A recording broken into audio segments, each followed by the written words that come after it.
Welcome to that spiritual, actual, factual answers to questions you're asking. You find them inside you, recite you, reciting the records of cash. We laughing, we drafting the passion through various. Time for that comedy, dramedy, all of the fanciest, catchiest acronyms. Listeners, listen, we traveling. Conscious is always unraveling. The reading you're having is mapping you back to your natural habitat. Abracadabra, it's magicless, fascinating. To top it off, the host, all the classiest. Now, what were you asking for? All of the answers? What? All the answers.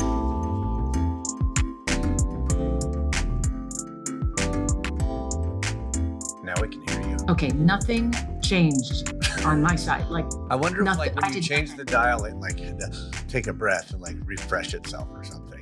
Do you see us or not really? Who, me? Yeah. Do Rami. I see you? Let's say words, names. Rami Margron, hello. I Do see you see my body, face, parts? Yes, now that I'm looking. I was looking at other things, but I just do was see checking because sometimes I know people turn different things on and off, and some people don't want to see me or they don't want to see themselves. So I just wanted to know what you're seeing. I am going to turn myself off in a minute. So that when I go like this, I shouldn't assume that you've seen it.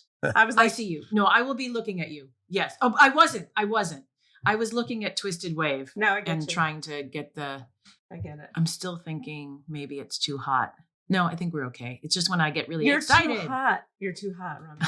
I know, that's what they keep on telling me. Hey. I'm walking away, but I'm still listening. All right. And do know that if you go into the bathroom, we can totally see you. How do you know? Because last time Rami was like, I have to go walk away. Is that the bathroom behind you? No. Oh, it looked like. You've never been to my apartment, so I know. You don't know. No, but it really, when you went in there the other day, you're like, I'm still on. I'm just walking away. When you went in that doorway, it really looked like then you turned around and sort of sat down in the dark. Yeah. It looked Like this. yeah. Now remember that Is this Katie going is on actually YouTube? recording this and using the video. Is this going to be on YouTube? Well, Yes. yes, it will. So take your dumps carefully. But that's the kitchen, isn't it? You'll just have to come here someday and I you'll would love understand to. what it is. That's my Okay. blue room through that door. Okay.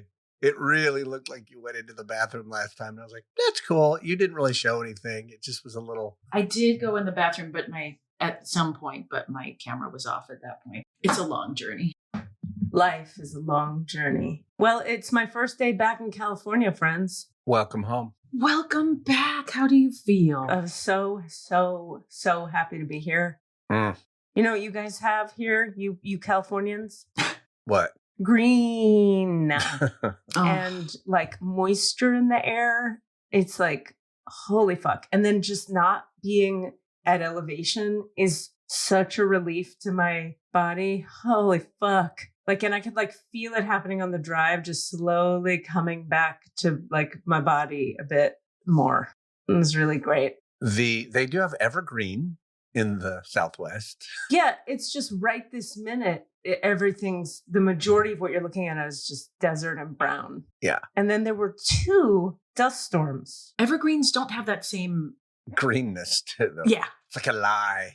It's a false green. Sorry, Katie. And you had 2 dust storms. Yeah, 2 dust storms. The full, your whole view, just dust, like covering the mountains. Like my dad's house is right at the foothills of the Sandias. It's right there. You just open your eyes and they're there. Nope, gone. Dust, walls of dust, sand, dust. I don't know what to call it. It was crazy. Twice. Banana pants. Then there was a snowstorm on the day I was supposed to leave. So I didn't. I was like, I have learned this lesson. I will wait. It is fine. I'm not driving it. I'm not going to tough it out and brave it. Nope.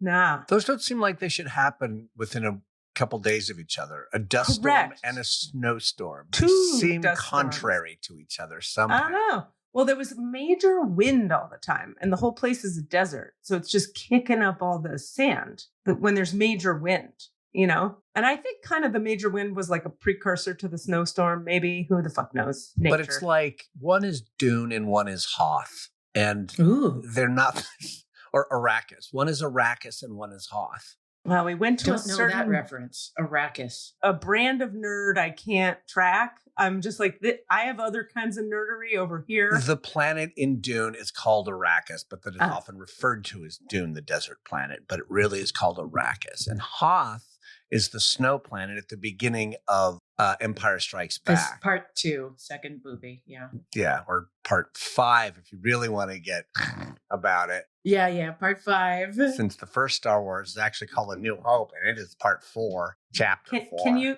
yeah, a little nasally, a little more nasal. And then here's the thing you need to understand. The Dune, the desert planet, it's not actually dust. It's called spice. That's not true. It's actually sand, and you mine the spice from under the sand. Can you be more insistent about me understanding these points? That'd be great. I'm not going to stop talking until I'm sure I've gotten all my words out. Good. Nerd. Yes. Love it. Hi, guys. How are y'all doing? Good. I was thinking about poussière, which is just the word for dust in French, but in Haiti, poussière is very specific. It's not just dust. It's like it's white, and it's like the powdered form of all things like toxic or foul. That's not quite right, but it's the country's been deforested, so there's a lot of poussière, and when you're traveling on the roads, you get covered in this white dust, and you end up you want to cover up all your hair because it'll get all this dust in it. But then even like your eyelashes and everything end up dusted white. So when we were hitching rides with like on the backs of trucks to get across the country one time when I was in Haiti, and we all ended up looking like old people. Wow. That's where my brain went. It went to that image. It's interesting. Stopped the room. Are you okay, Cassidy? Yeah, I was just fixing something. Technical. I can always tell when I've lost Cassidy. I was listening. He looks slightly up. He's doing something over here. And it's like, oh, he's gone. There. My tell is down over here. If I'm over here, I'm out. Uh-huh. Cassidy's up here. Is that cell phone? Oh. He's out. It's because I'm looking at the screen in a certain way. I know what it is. I'm not confused. No, I just had to fix my camera so I wasn't blurry. Okay, well, I've brought us all together today. I feel like I'm just like not good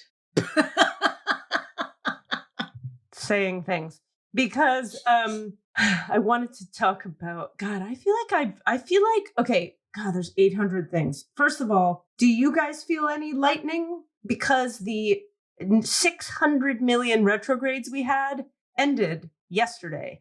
Like they all went ting, ting, ting, ting. And between the 7th and the 12th of this month, we're coming out of the shadow period of all of the challenge of March and February. So anything that was weird with like communication and people and technology and love and relationships and everything was retrograde. It's just gone. Things have stationed back to where they belong. We had our time to rethink about shit and process and do our healing work. Which I know you all were diligently doing every minute of every day, right? Oh, that's just me being anal. Got it. Cool. I'm by myself. Anyway, we're out now, and I'm so relieved because for me, of course, I can feel all of it all the time, and I have to track these things, or I choose to track the transits a lot of the time just to understand what the fuck is happening in my own body because I'm feeling it all so much, and it all is spiky and pointy and foggy and weird.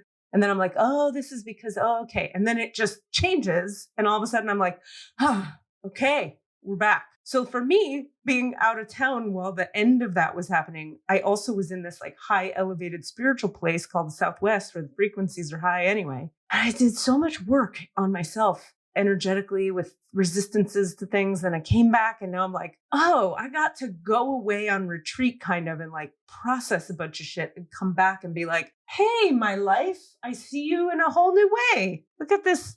Everything feels fresh and new. And it's pretty stark for me because I think all that astrology stuff was happening whilst I was away in another dimension and then came back. And I'm like, oh my God, it's a whole new world. Which brings me to what I really want to talk about. Yeah. Nope. You weren't only like in this other total different place, but you were also dealing with such large things. Right? Well, so my dad had a surgery and I was there to support him, like take him to the surgery, get him ready for it, be there during the surgery, think he's probably going to die. He doesn't die. Like sobbing, all the sobbing for days in a row. And then bring him home and he's 80 and he's frail and take care of him at home and he can't do this and he can't do that. Okay, I'll take over his household. So I'm like feeding all the 65 animals that live there and the litter boxes and go to the mailbox. So I'm just like his maid and wife and child all at once. And every other day there was a huge process around dad stuff, which dad stuff is always relationship stuff.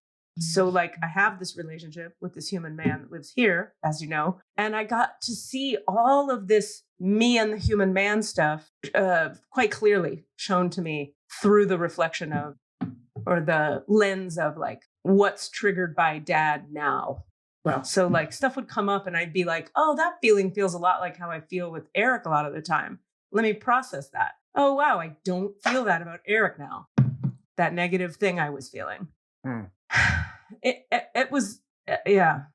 But I had a psychic say to me, I'm here this lifetime to tie up loose ends, and then it'll feel like the fast track a lot of the time. And that's how this feels. It's a lot of loose end tying and a lot of fast tracking. So yes, I had a lot of stimuli, to your point, Rami, from the outside world activating a lot of this, but that's not, in other words, like, of course I did, because the astrology was what the astrology was. Does that make sense? Yeah. Like, in other words, we think astrology is happening. Oh, but you also were going through this, when it's really like you were going through this because the astrology was happening. Like they're together. It's all one thing. You know what I mean? Yeah. Like people wind up in situations they're in because it's time, because the astrology. I mean, if you're someone like me and believe these things, Cass. Yeah, I me and I love when astrology is like helps the philosophical approach, and I'm always a little twitchy when it comes to it feeling like deterministic or like it's an outside thing that's making something happen regardless of my individual. But that's just I'm usually shown the foolishness of my resistance. Yep. Must be assimilated. Well, The Foolishness of My Resistance, a memoir by Cassidy Brown. Yo, we could talk about that. That's a yes. Well, it's sort of like, yeah. I mean, gosh, there's so much to say there. I totally hear you, what you're saying about how it lands. Yeah. There's just so much about determinism we could talk about. It's like I have a response to that, and then I hear the opposite response, and then I hear the opposite response to that. So it's like we ping pong back and forth. All of it brings me to the thing I was hoping to why I was like, hey, could we three be on the podcast again together, is because I watched a thing happen inside myself that I feel like would be useful for people to hear about, that started here when we were three together before, which was my words and energies about the politics right now. I've been bringing this up a lot, and like feeling very vehement about like, I gotta participate. I gotta stay more aware. I need to know what the fuck is going on. We're here together. Let's commit, each of us, to what we're doing. And we're going to do it no matter what. We're going to come here. We're going to take accountability. We're going to commit to it. And then, so I'm going to name that now as the high end of the wave. Okay. We're going to learn about the emotional wave now. This is the whole point of this conversation. Then I went through a couple days in Albuquerque where I was like, paying attention to this is useless. It means nothing, because all it's done is throw me for a loop, make me feel bad, and I can't contribute to the world anyway now because I'm all fucked up. I can't go out and help anyone because now I need to lay down from all the intensity of my big feelings about it all. So I was like, useless, not engaging, over it. That was done and done. And then now I'm here in the middle. And what they teach in human design about the emotional wave. So this is for people with emotional authority, but it's also for all humans. Why? Because all humans have feelings, and everybody's feelings are going through these ups and downs all the time that lead to integrated understandings of reality or not. Like we either integrate and understand or we don't, but we have the opportunity to through our relationship with our feelings. Now, someone with emotional authority, Rami has, and I have, we are people who have to, well, nobody has to do anything, but in order to understand ourselves, it benefits us to pay close attention to this wave so that we know how to make choices that are going to not be chaos inducing in our lives, but are going to produce more of what we're looking to produce. So we're just a microcosm, in other words, of the macrocosm of everything, because everyone's got feelings. You don't get to escape feelings in this dimension. Okay, what they teach about emotional authority is that there is important information at the height of the wave, and there is important information at the base of the wave. And then you take both, you you have to pay attention, is what they say, to what you get at the height of the wave. This shit matters. We have to engage, was mine, what I took from the height. Then the base of the wave was like, I can't engage with this. This will kill me if I keep doing this. I'm on the road to ruin. I can't help anyone if my oxygen mask isn't on. So I took that information. And then what happens in the middle is this thing of an integrated response. It looks something like, yeah, I need to engage in the way that I can, when I can, with the energy I have, and no more than that. And you see how that's a more balanced, integrated, centered, like, set of words I'm saying about it.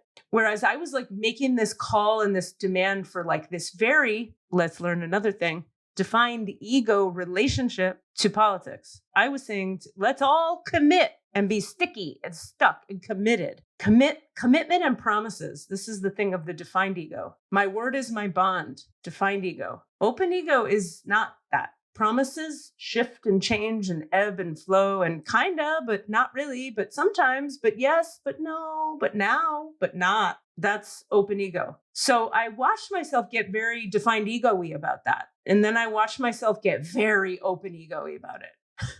And then I was like, right. That is an excellent example. Like if we happen to have any people listening to all of these episodes in a row, this is what it looks like. This is emotional authority, the up, the down, the integration, the clarity. And the clarity for an emotionally defined person has a feeling of peace with it. Integrated, present, not spacey, dissociated peace, like I'm avoiding it peace, which I can get into that too, believe me.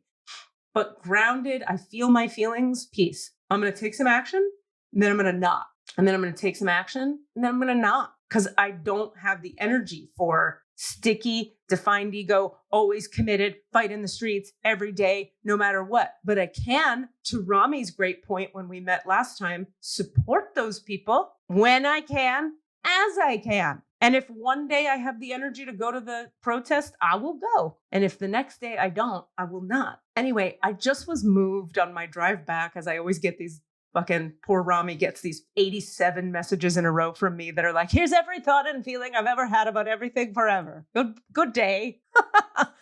But it's such a good time for me to to like put a bunch of stuff together and go, oh, that's what that is. And this one was so stark to me because we caught it here on the podcast that I wanted to follow up on it. It's funny because that it kind of reflects, I'm not going to get into the details of it, but we got a couple of emails from a particular listener. And you could get into the details. It was a very strong response to the first one. And it was very like, how you're feeding the divisiveness and the hate and how you shouldn't do that. And I'm very disappointed. There was a very strong reaction to it was unclear, honestly, whether it was to the characterization of the situation or about Katie saying, I'm not going to deal with this friend anymore.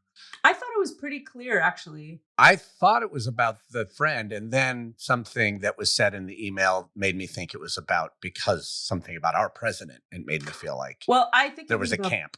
It was about both. I think it was definitely about both. Well, we have to be more specific now that we're bringing it up. We have to explain this a little better. Yeah. Are you up for that? Sure. I mean, I can't remember the details. I can. I'll find the email. Go ahead. I mean, I have a memory of it that I think that we could talk about, which is Cassidy sent me an email of a person who wrote us in and said, and I wasn't going to want to talk about this because I didn't want to give it any energy.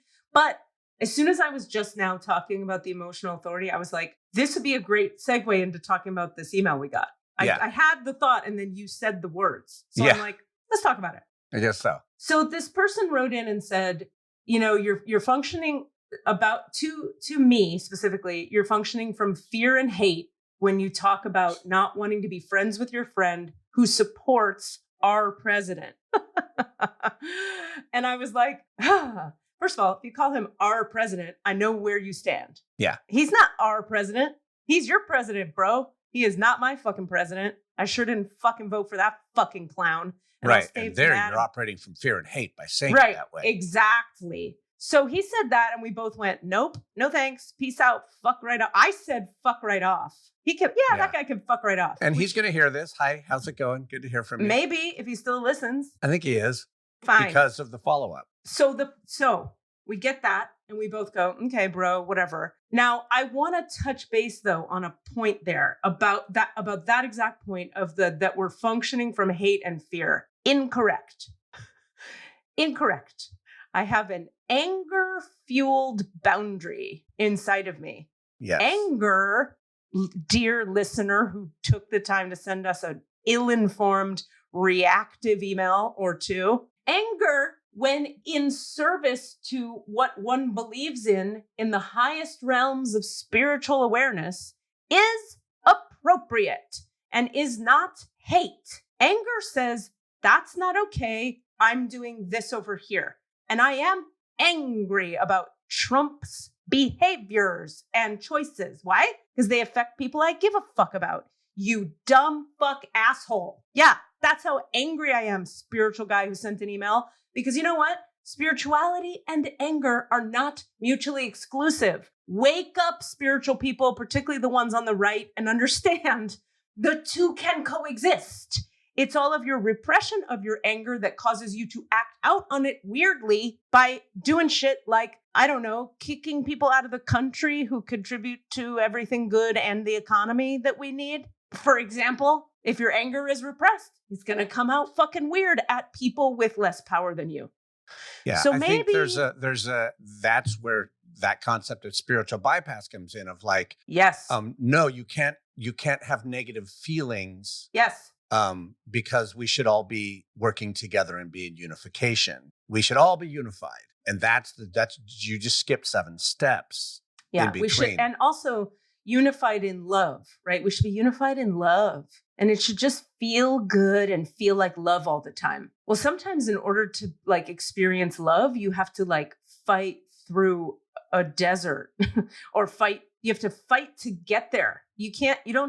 Love is not what this president is doing. This president is doing divisive, not love. And you can't feel love if you're being kicked in the nuts. Correct.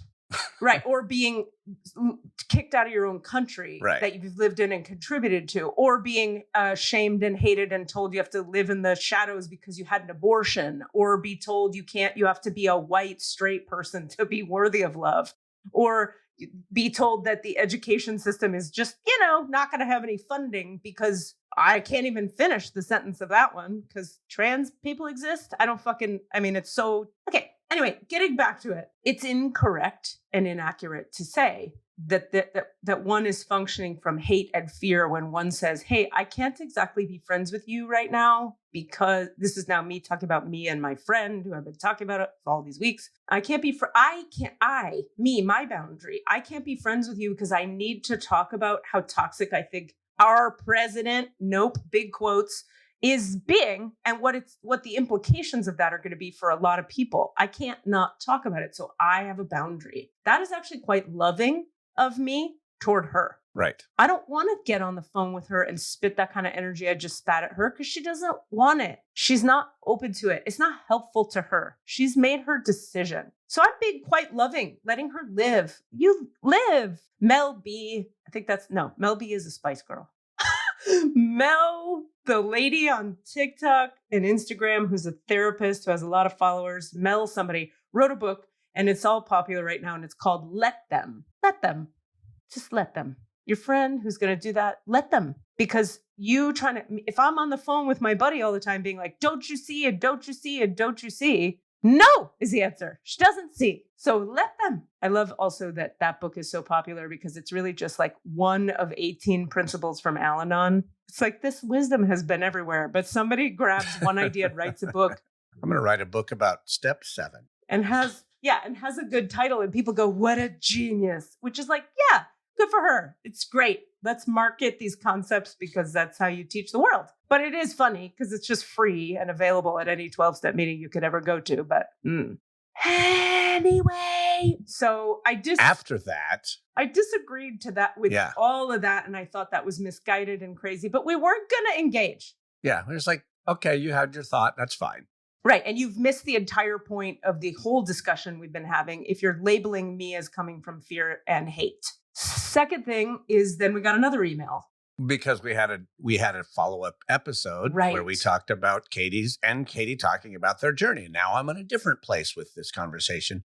still not wanting to talk to my friend but in a different way, like I'm coming at it from a different place, or just my view of how I am putting up these boundaries has slightly shifted. And I want to talk about that. And then that episode clarified something, I guess, for our listener. And Right. he then responded it was a very sweet email that he followed up with. It was like, oh my God, thank you guys so much for clarifying. And I see it a little differently now. And I appreciate that. Yeah. Kind of recanting his initial Response.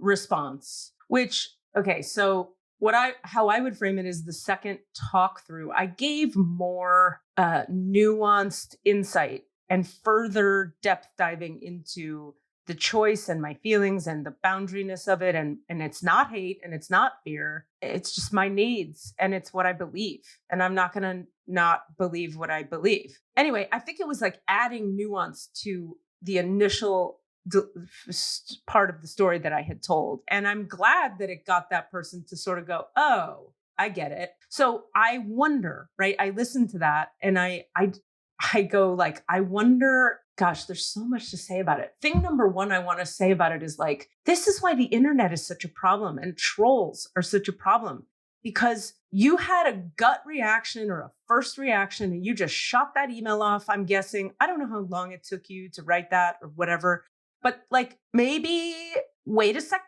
maybe it's not all what you think it is. You know what I'm saying? Like, it's like, we could just react on the internet. We could just react. Yeah. I mean, we can also react. We react here live on the microphone quite often, you and me. Right. But I didn't shoot a personal email to someone being like, hey, fuck you for your email. I didn't do that. No, we went, not needed. Yeah. Or like, I'll tell you what I did. It's more than not needed. It's, I am having a big reaction to this fucker. That's how I felt. Yeah. That was my feeling. So I'm not going to respond because I'm aware I'm having a reaction. That is not the time to press send. Let's learn, please, all of us. I am the most emotional, has the most energy behind my emotions, and built to be emotional and charged lady you'll meet. Those aren't bad and wrong, people who repress their feelings. But it's also not because I have emotional authority, and I just told the story about how that goes. It's not the time to write an angry letter. Give it a minute until you go through, oh, no, I don't want to do that. And then to, maybe I'll say something, but I'll say it better. That takes me sometimes days to get to. That, everybody listening, is wisdom. It's patience blended with feelings. We don't make the feelings wrong, but we don't act on them now. We wait and process and integrate. And that's why I want to talk about that letter, because we watched that person have some kind of process and come back to us different. Now, what is a culture supposed to do, Cassidy? I hope you have the answer to this question for all of America. Ready? Yeah. What is a culture supposed to do when the central form of communication it's operating from supports no one waiting through any response ever? That's a great question. And yeah, I don't have an answer to that. I'm sorry, I can't fix it. There's so much I'm learning about how the literal, like the internet and the algorithms and all that stuff is so endemically challenging to everything that is about human interaction and politics and education and all the things. Like I'm reading really depressing accounts of college professors, like dealing with kids who just can't do anything because that the framework has shifted. Their framing of how they even interact with anything, like, is in sound bites and is in ChatGPT and is in all these other places that doesn't require them to take accountability for their own thoughts, creativity, rigor, anything. I thought it was at the high school, and it's made to the college, according to this thing I was reading from this, one professor who just made it so depressing. And I think it's connected. It's just this idea that we've done neurological damage on a cultural level, on a global level and I'm 100% a victim of it as well. Absolutely. My ability to pay attention has changed so badly. It's terrible. Yeah. And it makes me want to weep. It is so fucking broken. Yeah. And then add the politics to that, and we have this situation where, let's be clear, this dear listener, do not at all agree if you are saying that the president should be respected and we should be loving towards whatever's going on, then no. Fucking no. Fucking no. I will not. No. That's just a big fuck off. Now, conversation around how I'm approaching my relationship with my friend, different. Yeah, there's nuance there. There is shape. There is change. Why am I saying that? I'm saying that lost my train of thought. God damn it. You started by talking about, you were saying the way technology has changed our attention span and how fucked it is. And is that connected? Lost my train of thought. God damn it. That's so funny. I had earlier too. You had what? I had lost my recording and my microphone earlier and was like frantically trying to get back connected again. I'm back. Sorry, that happened in the middle of your words and I don't know what you were saying. Oh, I was trying to help you just remember what you were talking about because you lost your train of thought. Yeah, I did because I'm emotional. You were saying now how I interact with my friend, that's different than how I interact with. Yeah, I was going to push back on that just a little. Like, are you back, Cass? Yes. Okay. I think what I heard you say, I'm going to say back what I think I heard you say, and then I'm going to maybe share some thoughts about that. That you were saying to the listener who wrote us, hey, if you want us to be nice to the president, no. But if I'm talking about my relationship to my friend, I'm going to have nuance. Is that what you meant? That's the basics of what I was saying. Okay. Gosh, I'm sitting here going, like, I'm actually torn about that. I don't know where I land with that right now because I come to this podcast, right? I just want to say this because this is so related to emotional authority. Like, I come to the podcast to say whatever the fuck I want. It's like free speech and whatever. And then I hear myself say it and I pay attention to that. And then I go, that was a little too shbabidi-ba. It was too far this way. Or it was too far that way. And then I come back and I say, hey, I realize I said shbabidi-ba and it was a little too this or that. And now I want to, like, I get it now. But part of like being able to come here, this is not me writing a letter to an individual and saying, I disagree with you. You're wrong. This is me going, I disagree with whatever I disagree with. Now time goes by and I'm processing. Now what? There's, I don't know. It's not a place of, I guess I feel it's different, but I wonder because to your point, I'm like, what would RBG say? Right? Ruth Bader Ginsburg. How would she handle Trump? And I know one thing. I know she would not support any of this crazy fucking bullshit he's doing, like the choices. But she would never say it the way I just said it. She would never say, you're doing crazy fucking bullshit and I'm mad at you. All this fire you feel from me right now. She would never do that. She's too wise. She would do something more integrated. She was a master of that. She would come at him with her agenda, but she would come with gentleness and understanding and compassion. So like she was a master, right? So part of me goes like, I don't personally think you can deal with a megalomaniacal, narcissistic dictator the way you can deal with like just a regular Republican who's across the aisle who you're trying to have conversations with. So I'm not sure I believe that we could come at the whole administration of what the fuck is happening now with any kind of integrated anything. But I think it's more nuanced than just no. Like in terms of on the practical, on the ground, you know what I mean? Absolutely. How whoever has to approach these people, God, I'm just at a full loss. Like generally I'd be like, we have to do the RBG way. You have to, because it's just correct. Now I'm like, no, they've come at, this is when my Sufi master teacher would say, this is a Sufi master. The man was a peace guy. He was a master. He's an enlightened walking being. And he was like, yeah, but I do peace and love until they come to my house with fire. And then I take out my stick and I poke them with it. Yeah.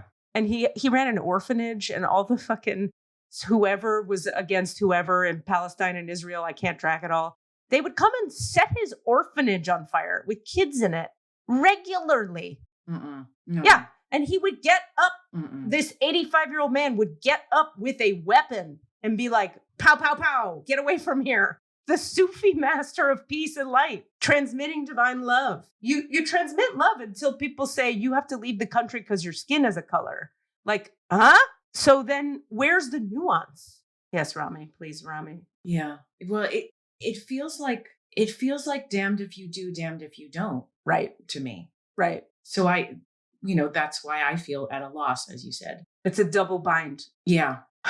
I mean, I guess, Cass, back to what you were saying, it's like, because you say that and you go like, well, there's nuance with my friend, but just fuck you, no, with Trump. And I'm with you. I'm inclined to say exactly the same. But then I go, in practice, though, like that never really goes very well, except that now we're in a different situation. Now we're in, like the Jewish lady who lives with her house butting up against the German person who lives with their house butting up against the wall of Auschwitz, who's like, well, whatever's happening on the other side of the wall, what can I do about it? They have guns and gas, and they're powerful, and what am I going to do? Like, well, at that point, nuance, there's no room for nuance. Or is there? Well, I think.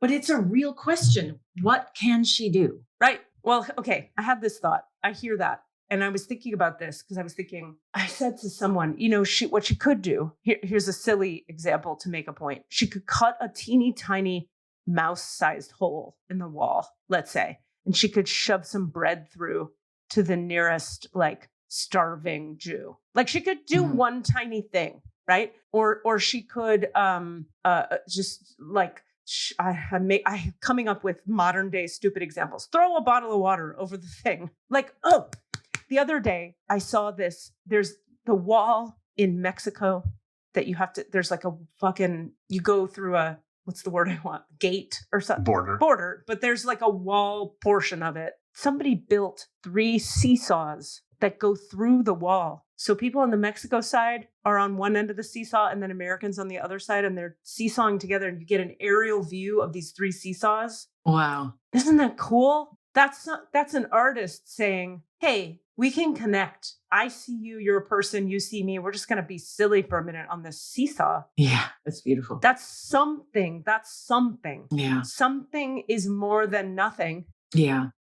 And that's such a beautiful example of like what an artist can do, right? Like, so someone could a very like cut and dry person could look at that and say, that's not actually helping. Right. Yeah. But nothing is cut and dry. Everything leads to everything, right? So yeah, you have no idea how that moment of seesawing will affect the next moment. Right. And the building how that of the moment seesaw. of connection will affect the next thing. Exactly. The ripple effect, the magic stream idea. Like, there's a card that I often get when I get black and white on stuff when I'm pulling cards, and it's called the magic stream. And it's like, hey, don't forget everything is a part of everything else. Like you think you have this like cut off point of view right now. That's like, I'm over here doing this, protecting me. And it's like, everything you do, everything is a pond. So every move we make in the pond sends a ripple into the pond. Nothing is an isolated incident. Anyway, so I guess what I'm trying to say is like, when I started this whole like, what are we all committing to do it all in a defined ego way, I've integrated with time, and I'm now going like, okay, what can I actually do? What can I actually do that isn't me doing nothing and isn't me trying to be somebody else in how I do it? And part of it is continuing this conversation here. At least there's that. At least we can do that. And not stop in the face of people shooting off letters to us that say like, I missed the entire point of what you said and I'm angry about it. Great. I only have one more thing to say about that. And it's because it's the thing that's still banging up the part that's hard to digest. And this is the part where I think the neurological shift has occurred, and like, we're not even seeing the same truths or the same things. Yeah. I'm assuming, this is a big assumption, but I'm assuming said listener is not writing emails to Trump saying, hey, please stop operating from fear and hate. Right. Right. And that's the part where I'm like, wait, who's doing fear and hate? If you don't think that's happening and that we're the ones that are doing that we're introducing fear and hate into the equation, Right. then I actually can't take anything you're saying in any way seriously, because there is no... That's so well said, Cassidy. There's zero equivalency between your reaction, our characterization of this person as a dictator, and that is operating from fear and hate to do so. Right. If that's how I understand the letter to say. Right. And to not assume, I know he's operating from fear and hate, but you shouldn't. Right. Which I also disagree with, but right. But at least that would be a step towards acknowledging where the fear and hate exists and division exists. It does not exist in you're not talking to your fucking friend. That is not where the division is occurring. The division is occurring at the place of our president. That's right. Yeah. And his things and actions, not opinions, but actions that are being taken. Yeah. And we are not taking action. So we're not actually operating. We are discussing these ideas, whereas actions are being taken. That's all. So I just, that kind of wipes out any credence that this spiritual bypass can bring if there is no acknowledgement that the fear and hate is existing here, there. Yeah. I guess, what I also would say, and this is, again, not from such a heated place inside myself, is like in a real grounded way, I would say to this person and to everybody on the right who voted for Trump, I really would say this, that I would ask this question. Would you please be willing for 1 sec to look up the definition of the word dictator? Just look at it. Just glance, just take a gander. And then tell me if what you're seeing is not that. And if it's not that, I'd like to understand how it's not that. This is quite simple. It's quite simple. This is, sorry, Squeezel has a point to make. I agree with Squeezel okay. at this moment. I also, what if that hypothetical person, what if one of those people looked it up and said, okay, yeah, I see the similarities to dictator. I don't have a problem with that. If it's a dictator I agree with, why not? Or something like that. Well, then at least I hear you. Yeah, that's a problem. If you're right. And there's a lot of those humans. You're right. But at least then I could say, okay, so now we're having a discussion where we agree on terms and we agree about reality. A person is behaving dictatorially, right? Now you believe in what they're doing. Now could you do me another favor, imaginary person? Let's look at the history of dictatorship and what it creates. Okay, now how's that going for you? Like we could have some kind of a conversation if we could even just agree that what's occurring is what's occurring, but we can't even agree on to Cassidy's point, on what's occurring. Right.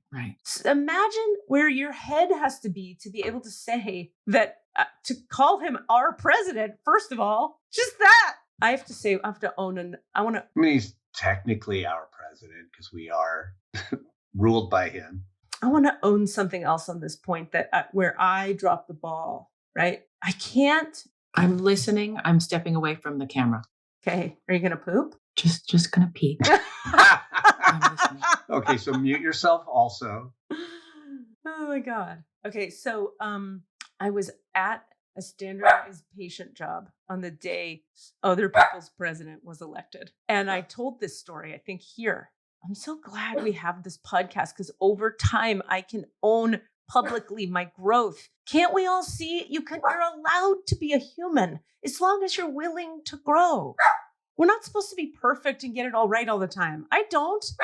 But then I grow and I ask stuff and I challenge myself, and that's good. Okay. So I went to this standardized patient job and there was a woman there, and a lot of us were grieving and scared and sad because I live in California. And there was a nurse there that day who, I can't remember how it came to light that this particular woman she told me that her family in Ohio had voted for him, and she didn't seem sad. And I said, so how do you feel about that? And she was like, well, the problem is he was addressing some real world problems that really exist that nobody on the left will address. Unfortunately, he happens to be a liar. So it's not going to play out well for my family who voted for him, because he says he's addressing these real issues, the cost of eggs, et cetera, no jobs, tech changes, all the things that a lot of America is really dealing with. That she was right. The left has done a terrible job giving a fuck about and prioritizing. That is actually fucking true. And I want to stand up and say, I was 100% guilty of being the kind of liberal who downplayed the importance of the needs of people in a very different reality from me. I was downplaying the needs of middle Americans, of people who live on coal, like the value of gas and coal, people who value that shit. Yeah. And I'm like, but green energy only. And it's like, well, I really didn't take into consideration many people's families would starve if we just got rid of gas today. Yeah. I was being that liberal. And we have failed as a left. The left has failed to, in a lefty way, we could have, in a lefty way, addressed the needs of the part of the country that had needs, but we didn't. We downplayed their needs. And I have a person that I admire on the internet who's an Oakland thinker. Yeah. And he really it's not so much even about what we've done.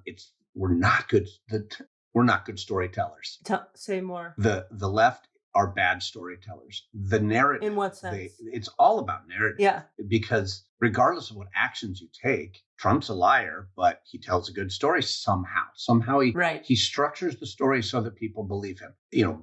Biden actually took a lot of incredible actions and actually steered things, but not a good communicator. Right. And as a result, we don't, it's why we almost had Bernie Sanders, because he was actually a good narrator. Right. He knew how to tell a story. We almost got him, and he actually was addressing because he was addressing those things. And I think the left kind of addresses them, but then kind of deprioritizes them and then goes wishy-washy to another place. And yeah, it's almost like and by saying the left, I really just mean the Democratic Party, because the Democrats, it's barely right of center or left of center. Yeah. Anyway. It's like we get so lost in the nuance. Like, this is back to the whole thing of like, how do you address a Trump? And I'm going like, where's the nuance? And it's like, sometimes nuance has to take a backseat for a second while we tell a good story where we say to middle America, hey, I don't know what else to call it. That feels pejorative. I don't know if that's a pejorative. And it's not even middle America. It's fucking everywhere. We say to the people who are struggling with the policies of the left, we say to them narratively in a loud way, hey, we hear you. Here's what we're hearing you say. You're struggling with X, Y, and Z. We're going to address that with A, B, and C. We just have to do that. We just have to. Even when we say that, it doesn't matter because the lie is louder. Well, okay, now, right. But I'm saying, no, you're totally right. But what I'm saying about that is this situation is unique because we have a crazy, psychotic, narcissist dictator.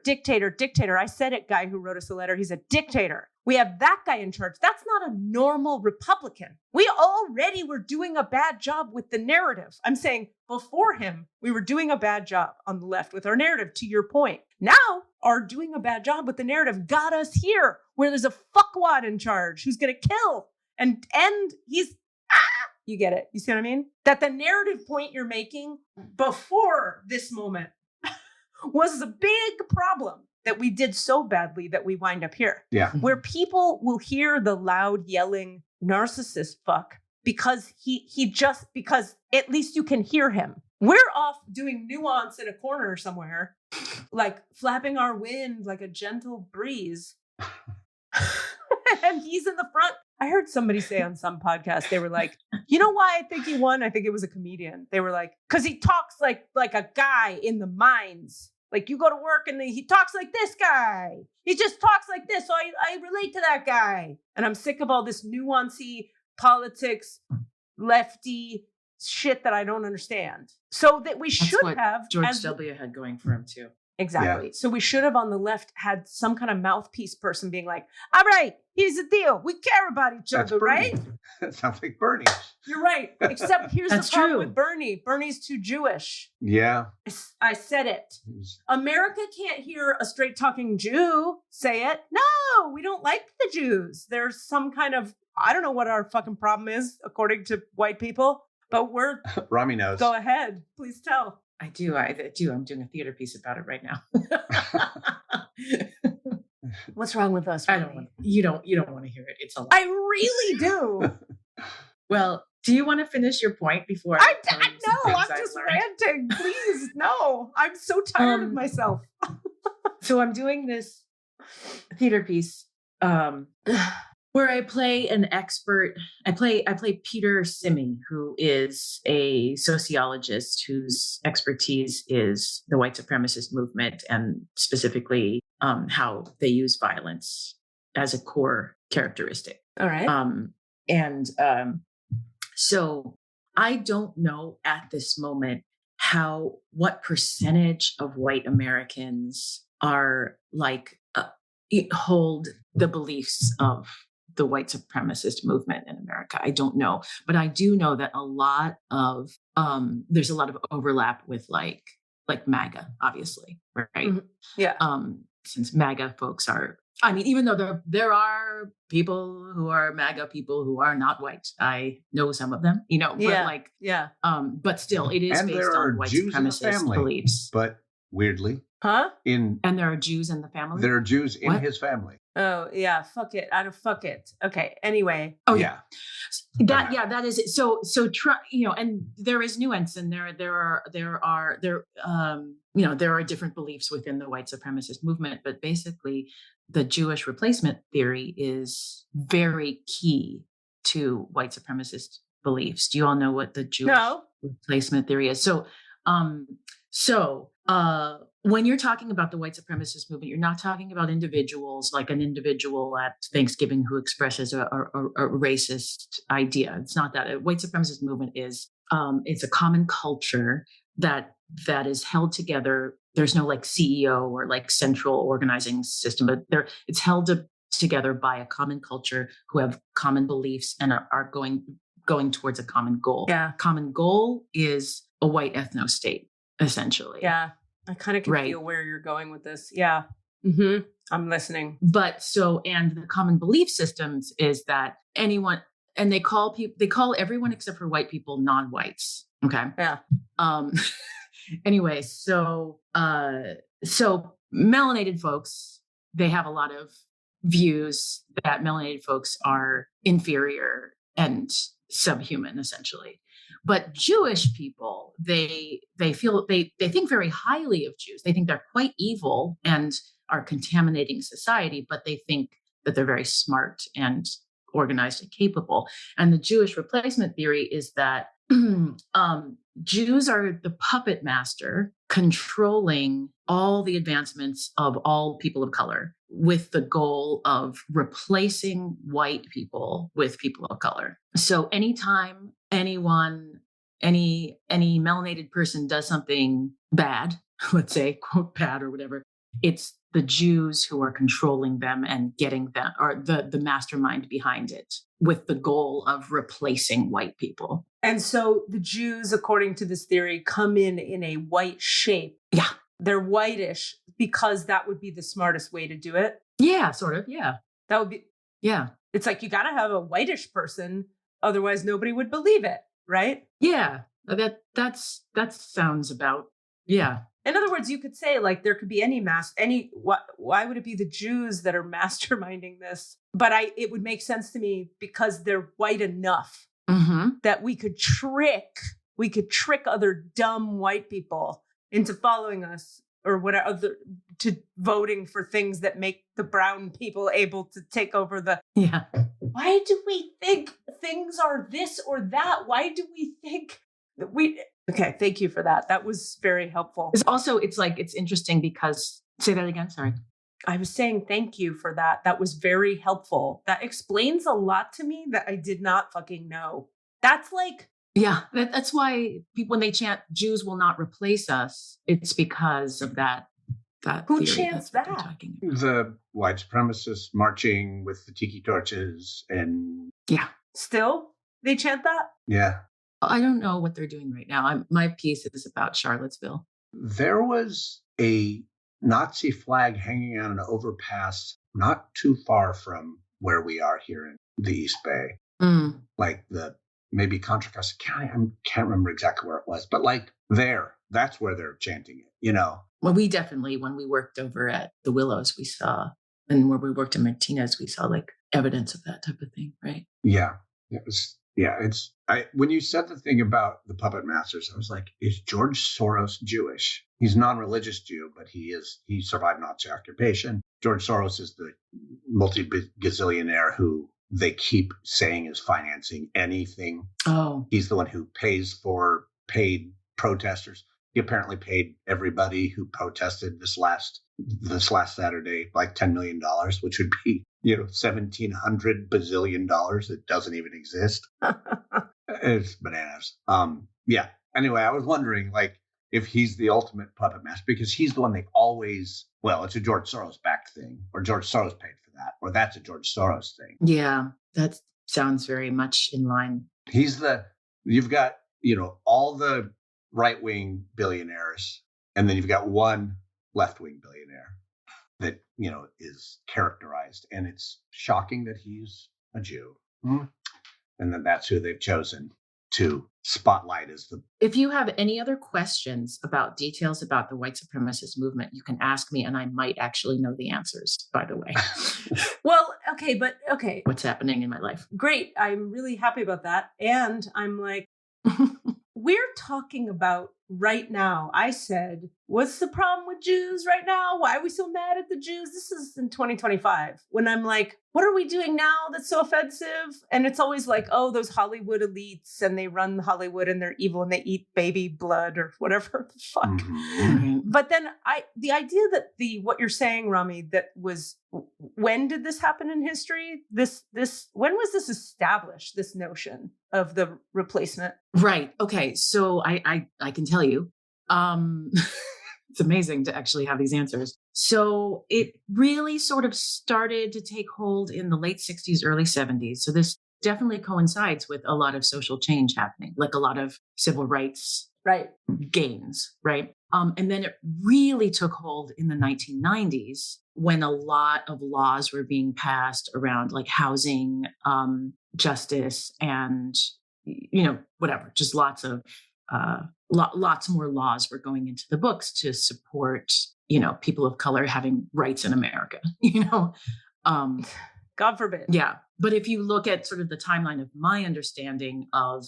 as we've made more and more advancement towards like humanity and civil rights, that's exactly as this thought theory has. Okay. That tracks. Come up with it. Right. I mean, it does. I mean, it makes perfect sense because like there have always been Jewish civil rights lawyers, it comes from somewhere, these ideas. And we identify, Jews never feel exactly white. And I know that's offensive to some people, but like we don't, because we are persecuted as well. Not in the same way, not as bad or whatever, but we lived through, the Holocaust happened.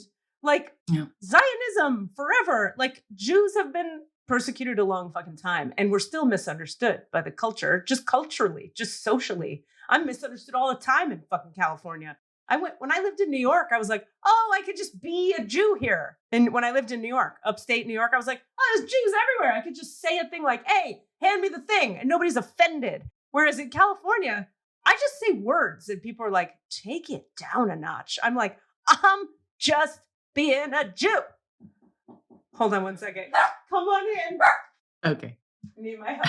Look, it's Eric. Wait. Well, he's blurred. He has to come real close. I know. Hey, Eric. What's going on? Do you know where the pump is in the fountain? Under the stuff in the square. This is the important stuff. Like, you know. Give me 2 seconds. I'm sorry. I'll be right back. Will you pause? Can you wait 2 minutes? Yeah, I can pee. Okay, peeing. I'll see you in 2. Just keep the recording going because otherwise it'll be confusing. Okay. I'll be right back. Okay. No problem. Just fine. All right. I'll do things too. Hey, what's up? This is Rami. I just closed a play last weekend that I was in love with. I loved it. And I loved everyone in it. And it was such a joy to make so many people laugh and cry and ooh and ah. As well as like, in addition to that, the show was also educational, and poignant and silly. And there was a puppet. There was kind of something for everyone in it. And I'm so, so grateful to have been part of it. And, you know, as a director I once worked with said, we make these beautiful soap bubbles, you know, as theater artists. So now that one's gone. And this weekend, I am doing this experimental work in progress theater piece about white supremacists. And boy, have I learned a lot during this process about the white supremacist movement. And that is, it's very useful information right now. And here we are, you know, theater artists, artists, we're curious about things and we pick things apart and then we try to put them together in different ways or explore or mirror. And then we invite people into a room and show them what we've come up with and ask them to join the conversation. And so I'm just feeling the tender sweetness right now of getting to be an artist at the end of the world. The end of the world, I'm using like a Adrienne Marie Brown sort of meaning to that. You know, what is the end of the world really? But that's the tenderness I'm feeling right now is, you know, I feel so lucky to get to be one of the people who is here to explore culture in that particular way. Rami's rules. Okay. All right. I forgot. My whole goal today was I was going to mention that to you guys first, and then I forgot to. I was going to tell you, hey, I'm going to be interrupted for 6 minutes-ish. So sorry. That was always going to happen, and I forgot to tell you. There's a freeze warning. Really? We just had It's spring outside. It looks really sunny. Feels like 26. We had a snowstorm in Albuquerque after the sunny. I was outside suntanning in my bra and underwear the day before. Yeah, we've been having... The weather is fucked. You know what? Even here, we've been having like alternate days of cold rain. Ooh, cold. Ugh. And then, oh God, I'm sweating through all my clothes. You know what's probably at cause? What? Trump. The Jews. The Jews. Well, they do control the weather. Oh, yeah. That's my point. Yeah, with their space lasers. Space lasers. That was the real thing. Like a person in Congress was talking about Jewish space lasers. What do you mean? A person that was elected to the fucking House of Representatives. People voted for a human being who then talked about the Jewish space lasers. Which, can you say more? What do you mean Jewish? Oh, what was her name? Who was that? What was the claim? Say other things while I look up, because that's all I can really say. Well, what I was going to say before, I'm grateful to your intel, Rami, because my guess would be, as you started talking, I can kind of get the energy of it and how the energy of that idea is in the white collective. It's not like all white people who are non-Jewish walk around thinking this consciously, like they're replacing us with the Browns. Like a nice white lady in Kansas isn't like consciously per se thinking that. But I can see how it could be. Do you know how things just get into the zeitgeist? And there's kind of like an idea in the back of your head where you're like, well, I mean, Jews are kind of like trying to fuck everything up. Like it's in the background. It's not. And then you meet a Jew and you go, well, she was nice. I can't believe it. She was actually just nice. She was Jewish. I never met a Jew. You like how my white lady accent is a Jewish accent. It doesn't work. Like it. You should have gone Midwestern. Oh, yeah. She was nice. Oh, yeah. There She you go. came over. She brought a hot dish. All right. So Marjorie Taylor Greene, speaking of banana pants. Sorry, I'm spreading hate and fear by calling her banana pants. Except that's just saying what calling us fact. Yeah, spade a spade, spade a spade. It's not hate when it's a spade and you call it that. I mean, there's a list of all of her crazy conspiracy things that she has said, but this is direct from a long post she made on probably X, but that the forest didn't just catch, the California wildfires were not natural. Forests don't just catch fire, you know. Rather, the blazes had been started by PG&E in conjunction with the Rothschilds using a space laser in order to clear room for a high-speed rail project. What? And anything referencing the Rothschilds is part of like crazy Jewish conspiracy theory. That's so crazy. I don't know where to start. And that's been going on since the 19th century, like the things around the Rothschilds being the puppet master. Is that like a billionaire family? Yeah, they're from like way back. Okay. But then more lately, according to this article, the Rothschilds have been replaced with George Soros in who they use to scapegoat, to scapegoat and to finance. It's all about, also money is a big part of the whole, right? They're financing it all. Anyway, that's the sort of thing where it's like, once it gets to that level of just like, but then this is a person that people voted for and support, and yet she is saying this without apology. Yeah, I guess it all takes me back to like, there's a way that I'm glad this person wrote us this letter, and I'm glad they're listening, and I'm glad they wrote their second letter, because if I can stand by my whole thing, none of us is perfect.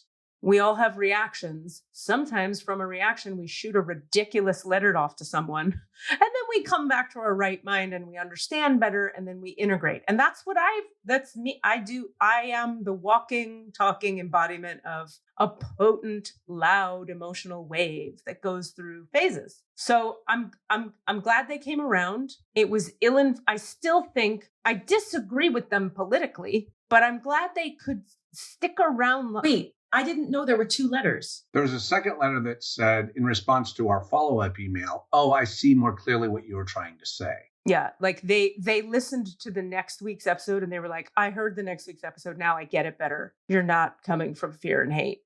Okay. So what I'm trying to say about that is like, I still disagree with them politically if they think this is, quote, our president and they support our president or whatever. And I also disagree that there was fear and hate. It's just clarity. And that we were adding to the division. Right, exactly. That's not actually correct. But I appreciate the willingness to listen more and soften your understanding and come around a little. That's great. If I don't acknowledge that, you guys, I have to acknowledge that for that person, only because I can be just as ridiculous on the other end of the spectrum sometimes, just as reactive and ridiculous. Like if I don't acknowledge it, it's total hypocrisy. I can't. You know what I mean? I can't operate above board. And we don't agree on what's going on. And like, isn't that kind of the world we all want to live in, where it's like, hey, we can disagree about some stuff and like be civil with each other and come to some kind of integrated, grounded choices that work for all of us going forward. I mean, if we had that going on, we wouldn't have this going on. Right. Yeah. And we have to understand that having a difference of opinion politically is different from,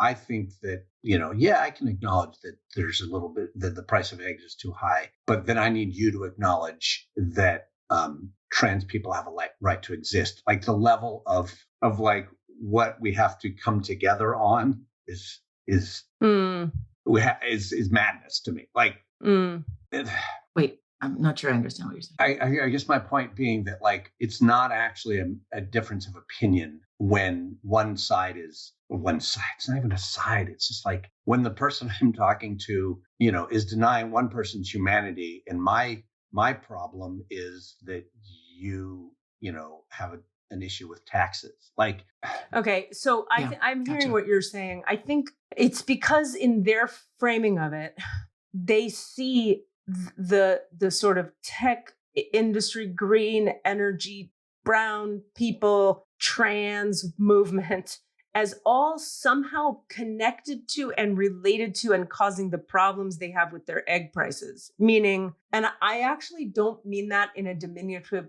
way. I mean it to say these folks have real problems that they really need addressed, that are like, we're having trouble financially over here and we need more jobs. And that's like a real thing for them. It's real. It's really happening. It's very real.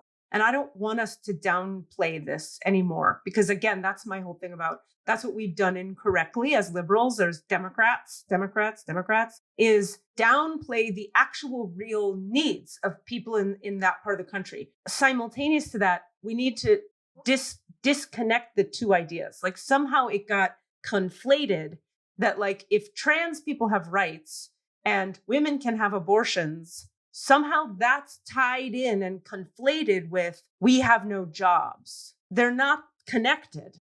Those things are not, am I making sense? Right. Yeah. So like, Yeah. we can have people have rights and you're allowed to have an abortion. And we on the left or whoever can contribute to more industry in your small town.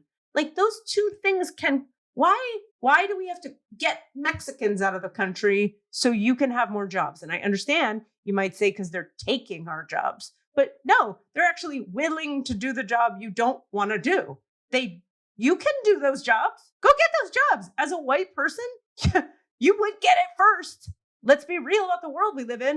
If you're competing against a Mexican non-illegal, you're going to get the job. So go get it. They're conflated.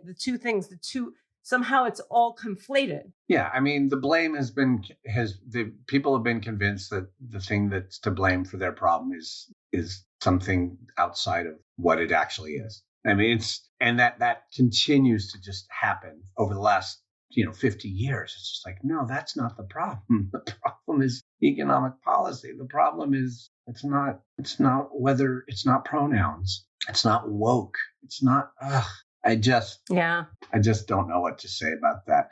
And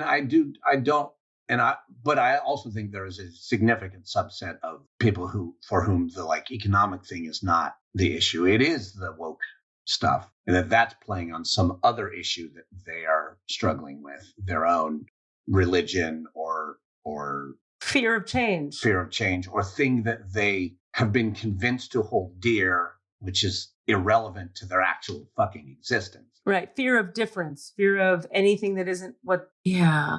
Fear of, being replaced, like fear of. Oh, shit. Change. Right. No, Rami, there's something there, the replacement theory of queer theory, like that. Yeah. Well, you're going to replace, if you're going to say that this gender thing is a construct, then you're taking that away from me. Right. You're replacing my structure with your structure. Right. Well, it's all about that scarcity. It's about, and I'm going to say once again, not totally wrong. Like that is what I hope. I hope to replace, we hope to replace the old structures with more inclusive structures, right? Right. Yeah. Like it's true. Yeah. Well, and the thing is it's the difference between zero sum and inclusive. That's it. The Exactly. replacement means I delete you and put me there. Yeah. As opposed to exactly. I just include me. Yeah. We're just trying to include everyone. Or don't want you to go. Well, sometimes I do want you to go away because you're hurting people. But also, but that's what I mean by fear of change, because when you break down that fear that you're describing, Rami, it's just, if people could understand that if we replace their patriarchal structure where they always win inherently with one that's it's inclusive, so they don't necessarily win just by existing. They have to participate. The thing is, they already are participating. There's nothing actually bad that comes of the replacement of what's being asked to replace. You still get a seat at the table. You can still have your house. You can still have a job. You can have your family. You can believe whatever you fucking want. There was also an assumption, even just in the language that you were using, by using the word win at all. Well, of course, I don't see it that way, but they do. No, I know you don't. But yeah. But for those who have scarcity mindset, who have zero-sum game mindset, right, winning is a concept, right? Right. If you have an inclusive mindset, winning isn't even part of the equation. It's not even in the conversation. Yeah. It's not, yeah. It's just, what if we all just existed equally? That's the big scary replacement. Yeah. Right. But so what I was getting to was that's what I mean by fear of change. Because if people could examine, what are you actually afraid of? Oh, that I'll be replaced. Okay, let's break that down. Would you be replaced? Not exactly. Some of your systems of belief and structures of implicit bias would be replaced, and then you'd be okay. So you're just afraid of the change of it. Yeah. Yeah. I mean, it's what's behind all the DEI deletion. It's so bald-faced and unbelievable and not it's not being coded anymore to say like the reason there was a problem with air traffic controllers is DEI. So you're saying because you hired a black air traffic controller, planes went down. Because you hired them because of DEI, right? Planes went down, and then you replaced them. Then you fire that person. You replace them with a clearly incompetent person who is white, and that's what's going on at a lot of like the departmental levels where they're replacing people. Oh well, we can't do DEI, and what it assumes is that what DEI means is not making policies that help to include everybody. DEI means hiring non-white people at all. So that goes to the default assumption that white is superior, and that if you are hiring someone who is not white, you have made a concession to less competence.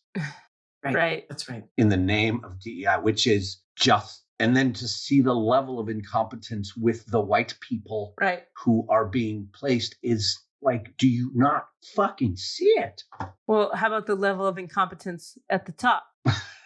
Somebody said this too the other day. It was like, we're watching the whims of a madman change the moment to moment irrational whims of a madman are changing the world. Like in other words, people at a high level of politics are coming out and speaking and saying, oh, so we thought stupidly, incorrectly, there was some plan. We thought there was a vision and a plan, which all of us watching are like, what made you think that? Listening to that guy. Point number one. But okay, let's say you fell victim to his whatever spell he puts people under, that you believed there was a plan. Now you see there's not a plan, and we're just following the whims of a madman. What do you want to do now? I mean, weirdly, I actually think it's both, because I do think Project 2025 is real, and I do think that there's a lot of, and they are actually still, but he's not in charge. They need the whims of the madman to be up there shitting all over everything and farting its stuff into the wind while they just, and every third executive order is in service of the plan. Yeah. And 2 out of every 3 are a fart. And but doesn't matter because the fart makes us go, what the fuck? And then meanwhile they're just like do, here we go, marching towards. And then at some point maybe fuck that guy, we don't like him, and then JD Vance will be in charge. Yay, because he is actually smart and knows what they're doing. Rosie O'Donnell moved to Ireland. Oh. Okay. I'm saying. Thank you. This has been all the answers. Katie, Cassidy, and Rami. I meant that as a comedic undercut of what you were saying, so as to suggest a lot of us over here are talking about like, well, where should we go? Yeah. Should we go to Ireland, Spain, Portugal, Greenland, Iceland, the Netherlands? Where should we go?